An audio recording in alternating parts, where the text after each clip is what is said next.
আজকের গল্প বন্ধ দরজার ভিতর। রাত তখন প্রায় 12টা। গ্রামের একেবারে শেষ প্রান্তে দাঁড়িয়ে থাকা পুরনো একটি বাড়ি, অনেকদিন ধরেই ফাঁকা। লোকমুখে শোনা যায় সেই বাড়িটির ভিতর থেকেই নাকি মাঝে মাঝে অদ্ভুত শব্দ আসে। সৌরভ শহর থেকে আসা একজন যুবক, ভূতের গল্পে তার বিশ্বাস নেই। সে ঠিক করলো এই রহস্যের শেষ সে দেখেই ছাড়বে। বন্ধুদের চ্যালেঞ্জ করে এক রাতে সেই ঘরে সে ঢুকে পড়লো সেই বাড়িতে। জানালাটা ঠেলতেই কড়কড় করে শব্দ দরজাটা খুলে গেল। ভিতরে ঢুকেই সে অনুভব করলো এক অদ্ভুত ঠান্ডা হাওয়া, মনে হচ্ছিল কেউ যেন তাকিয়ে আছে। হঠাৎ উপরে একটা জানলা নিজে নিজেই ধীরে ধীরে খুলে গেল। সৌরভ থমকে গেল। তারপর বুকের ভিতরে ধুকপুক শব্দটা যেন ধীরে ধীরে বাড়তে লাগলো। সে সাহস করে সিঁড়ি বেয়ে উপরে উঠতে লাগলো। প্রতিটা ধাপ যেন ভারী হয়ে উঠছিল।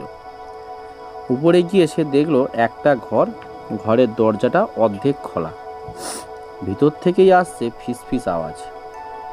সে দরজাটা পুরো খুলল, আর যা দেখলো তা দেখে তার চোখ স্থির হয়ে গেল।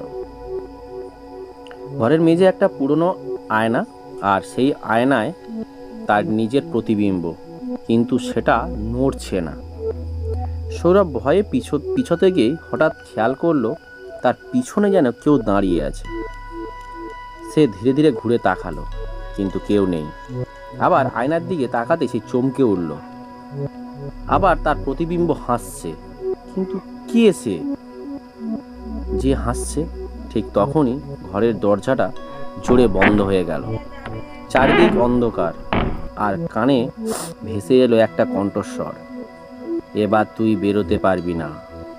পরদিন সকাল হতেই গ্রামবাসীরা বাড়ির দরজাটা খুলে দেখতে গেল, কিন্তু সৌরভকে আর কোথাও খুঁজে পাওয়া গেল না। শুধু সেই ঘরের আয়না। আজ মাঝে মাঝেও একটা নতুন মুখ দেখা যায়।